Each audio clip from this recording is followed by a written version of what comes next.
미주교회 교과연구 시간에 오신 여러분들을 주님의 이름으로 환영합니다. 오늘 교과연구의 주제는 시편 5편과 남은 자입니다. 다 함께 기도로 교과연구를 시작하겠습니다. 사랑의 아버지 하나님, 오늘 이 시간 저희를 하나님의 말씀 가운데로 인도하시니 감사합니다. 성령 하나님, 우리의 마음 가운데 내재하여 주셔서 주어진 말씀을 통하여서 우리의 삶 가운데 거하시는 그리스도를 발견할 수 있도록 인도하여 주시옵소서. 그래서 저희가 하나님께 예배드리는 삶, 주를 찬양하는 삶을 살아가는 주님의 남은 백성들에게 축복하여 주시옵소서. 이 시간 마칠 때까지 주의 성령께서 인도하실 것을 믿고 감사드리오며 저희를 너무나 사랑하시는 예수님의 이름으로 간절히 기도드렸습니다. 아멘. 여러분들은 혹시 하나님 앞에 선다라는 생각을 해보신 적이 있으신가요? 내가 지금까지 살아온 모든 삶, 그리고 나의 마음속까지도 하나님 앞에 완전히 드러난다면 여러분은 어떤 기분이 드시겠습니까? 오늘 우리가 함께 시편 5편을 한번 살펴보면서 이 말씀을 요한계시록 14장과 함께 연결해 보고자 합니다. 이 두 본문은 놀랍게도 마지막 시대의 하나님의 백성이 어떤 모습으로 살아가야 하는지를 우리에게 아주 분명하게 보여줍니다. 먼저 시편 5편을 보면 다윗은 두 부류의 사람을 아주 선명하게 우리에게 나타내고 있습니다. 하나는 하나님 앞에 나아가 예배하는 자, 그리고 다른 하나는 악과 거짓으로 가득 찬 사람입니다. 특별히 4절을 함께 보도록 하겠습니다. 주는 죄악을 기뻐하는 신이 아니시니 악이 주와 함께 머물지 못하며.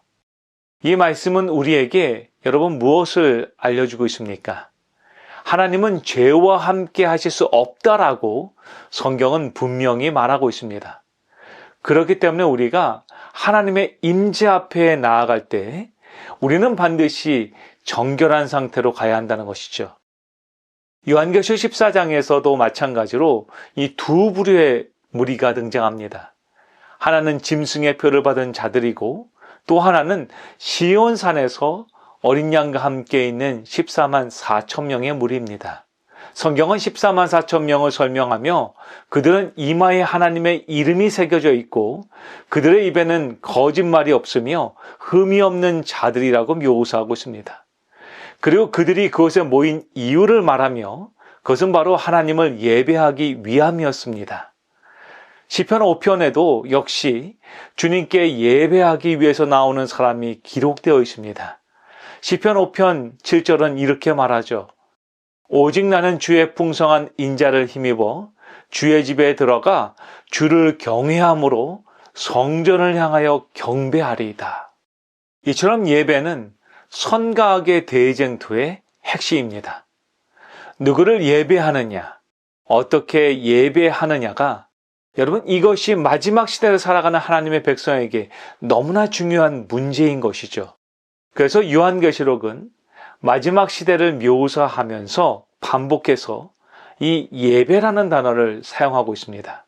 요한계시록 13장과 14장은 예배를 둘러싼 갈등을 집중적으로 우리에게 조명해 줍니다.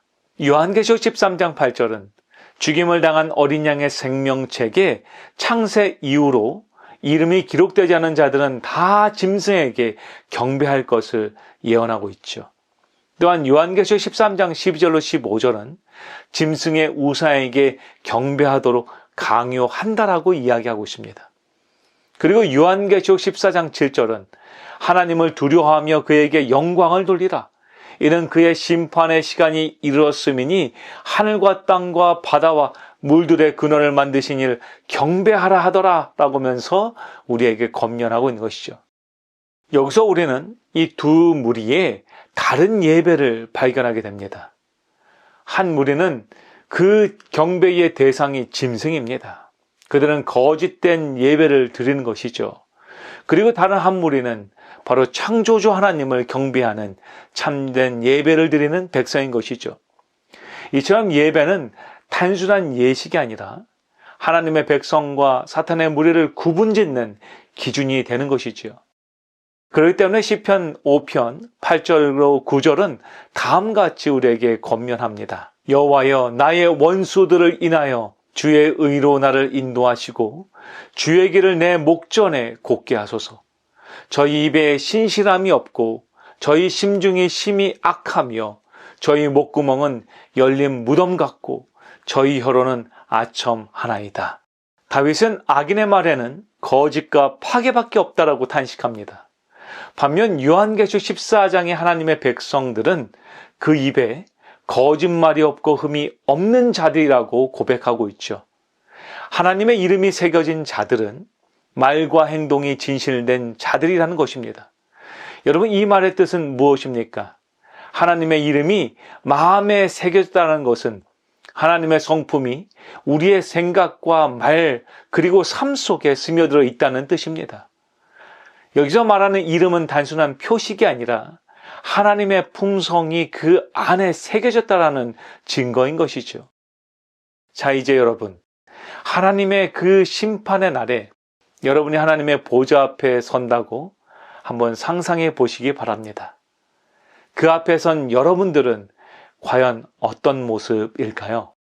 솔직히 말해서 내 행위로는 도저히 설 수 없는 그 장소에 우리가 서게 되는 것이죠. 그래서 시편 5편 7절에서 다윗은 이렇게 고백합니다.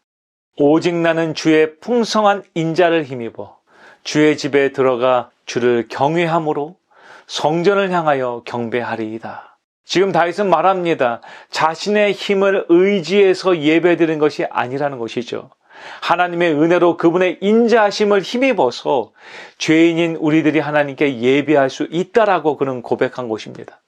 그래서 다윗은 말하기를 내가 의로워서 예배합니다가 아니라 주의 인자하심 때문에 나는 예배합니다라고 고백하고 있다는 것이죠. 그래서 요한계시록 14장에서도 새 천사의 기별이 세상을 향해 외쳐지고 하나님께 진정으로 예배드리는 사람들 역시 자신의 의로움으로 그분 앞에 나오는 것이 아니라 그들을 의롭다 여기시는 주님의 능력으로 비록 죄인이지만 주님의 이름에 힘입어서 주님께 예배를 드리러 서 있는 것입니다. 그래서 요한계시록 14장은 주님께 예배드리는 그 사람들을 묘사하며 다음같이 말하고 있습니다. 또 내가 보니 보라 어린 양이 시온산에 섰고 그와 함께 14만 4천이 섰는데 그 이마에 어린 양의 이름과 그 아버지의 이름을 쓴 것이 있도다. 요한은 분명하게 말합니다. 어린 양이 시온산에 섰고 그와 함께 성도들이 서 있다는 것입니다. 여러분, 이것이 바로 복음입니다. 우리가 구원받은 이유는 단 하나입니다. 바로 예수님께서 죄인인 우리의 죄를 구속하시고 우리와 함께 그곳에 거하시는 것, 그것이 바로 구원이라는 것이죠. 그래서 바울은 이렇게 고백합니다. 하나님이 죄를 알지도 못하신 자로 우리를 대신하여 죄를 삼으신 것은 우리로 하여금 저희 안에서 하나님의 의가 되게 하려 하심이니라. 아멘. 십자가 위에서 우리의 죄를 대신 지신 예수님. 그분이 지금도 하늘 성소에서 우리를 위하여 중보하고 계시며 우리를 정결케 하시고 그분의 이름을 우리의 마음에 새겨주고 계신 분이라는 것입니다.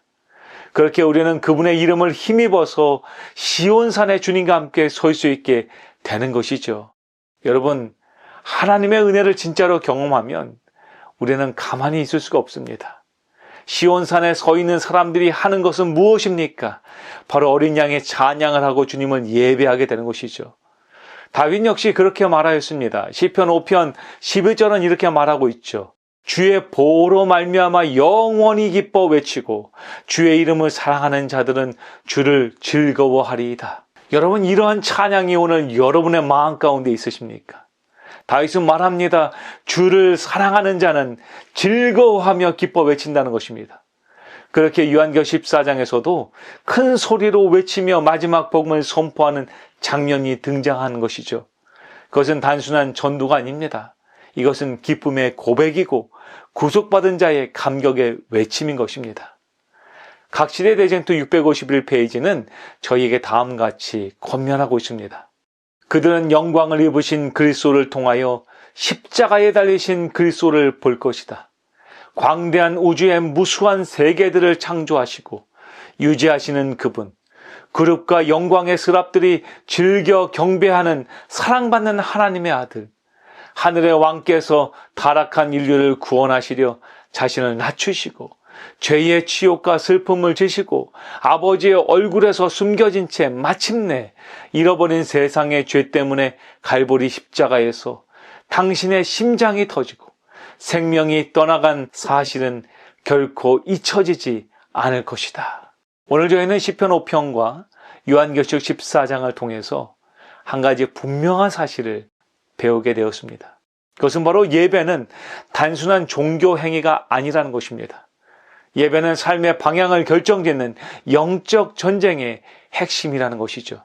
그래서 시편 5편의 다윗은 악인의 말과 삶에는 거짓과 파멸이 가득하지만 하나님께 예배드리는 자들은 주의 인자하심을 힘입어서 거룩한 성전을 향해서 나아간다라고 고백하는 것이죠.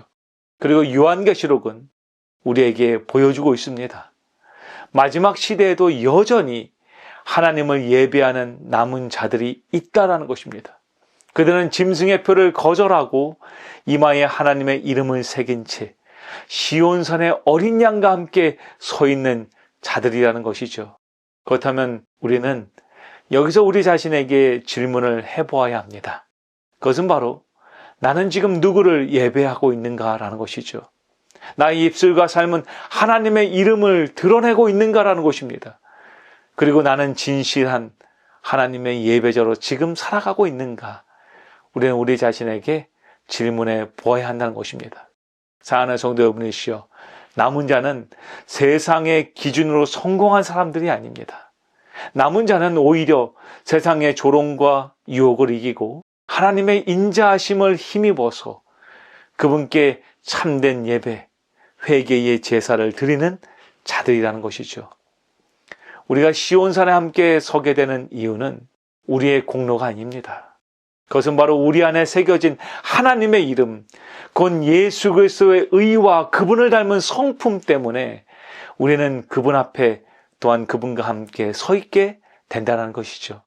그렇기 때문에 오늘 이 예배의 자리에서 우리는 반드시 결단해야 합니다.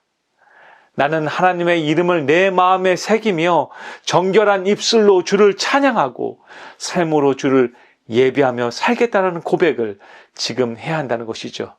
여러분, 이 결심이 오늘 우리 안에 있길 소망합니다. 그래서 이 결단이 진심일 때 하나님께서는 우리를 시온산의 어린 양과 함께 서게 하실 것입니다. 그날 우리는 부끄럼 없이 주님 앞에 설 것입니다. 그리고 이렇게 고백할 것입니다. 주님의 인자하심으로 주님, 저는 지금 여기에 서 있습니다. 여러분, 이 고백이 오늘 저와 여러분들의 고백이 되기를 간절히 소망합니다. 그래서 우리 모두 그 시온산에서 어린 양과 함께 서서 주를 찬양하는 믿음의 백성이 되길 소망하며 오늘 교과 연구를 마치겠습니다. 우리 함께 기도하겠습니다. 사랑과 은혜가 풍성하신 아버지 하나님, 이 시간 우리 마음에 하나님의 이름을 새겨주시니 주님 감사합니다. 우리의 입술에 거짓이 없게 하시고 우리의 삶에 주의 성품을 반영하는 거룩한 제물이 되게 하여 주시옵소서. 어떤 상황에서도 짐승의 표를 거절하게 하시고 오직 창조주 하나님만을 예배하며 살아가는 남은 자로 우리를 지켜주시옵소서. 주님, 우리가 이 땅에서 참된 예배자로 살다가 마침내 시온산의 어린 양과 함께 서 있는 그날까지 우리를 인도하여 주시옵소서. 저희를 사랑하시며 저희의 참된 구원자 되시는 주 예수 그리스도의 이름으로 간절히 기도드렸습니다. 아멘.